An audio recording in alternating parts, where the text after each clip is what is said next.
Ara sí, ens pots dir quin és el vi que ens has portat per acompanyar el postre que ens ha ensenyat a cuinar avui el Queco. Bueno, el vi que portem és una cosa diferent. Bueno, no sé si molta gent ho ha sentit a parlar o no, però es diu Mistela, no? Llavors, és un producte que les peculiaritats que té és que sobretot, bueno, té més grau que un vi normal, està al voltant dels 15 a 17 graus. I per què? Perquè, bueno, bàsicament el que es fa no és com un vi normal, sinó que el que fa és s'agafa el most, és a dir, quan agafem el raïm i el premsem, el que nosaltres li fem perquè no fermenti és li afegim alcohol, se li afegeix alcohol. Amb el que tu tens un vi amb 17 graus i com que no has deixat fermentar, els sucres es mantenen, no s'han transformat en alcohol, amb el que tenim una cosa, un vi dolç i amb alcohol, o sigui, és una miqueta... Tenint en compte, no? Perquè tan dolç, no te n'adones? El que s'acostuma a servir és sobretot per postres, en quantitats més petites, o per berenar a vegades, o per aperitiu, perquè ja et dic, és una cosa molt fresca, molt dolça. Sí, perquè aquest tipus de vi no és perfecte per acompanyar a diferents postres. Sí, i també alguns aperitius. Aquest és de collita pròpia, aquest el trobareu a casa nostra.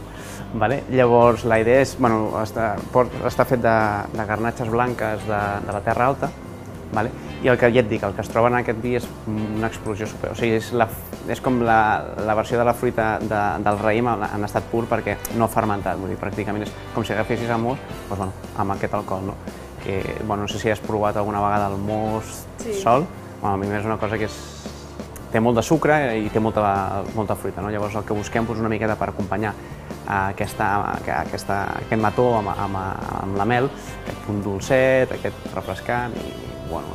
A més, l'ampolla també és molt original, no? Sí, bueno, és molt tradicional, és molt tradicional. Però el toc aquest de... Sí, bueno, és fet a casa, saps? Clar, molt original, crida l'atenció. Sí, una miqueta diferent.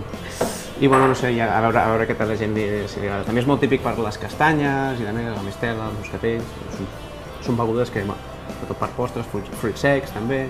No sé si el públic ho haurà tastat, aquest...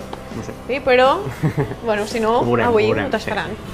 I bé, si no, també els espectadors i el nostre públic poden trobar les bodegues Rosals a les xarxes socials. Correcte, sí, com sempre, si tenen algun dubte o qualsevol cosa, vull dir, nosaltres via Twitter, Facebook, estem per allà, al telèfon de tota la vida, el que sigui, i després, bueno, com sempre, si també venen a buscar alguna recomanació del programa, doncs se'ls farà un petit descompte, ja que el miren, fan els plats a casa i després s'interessen pels vins, doncs què menys.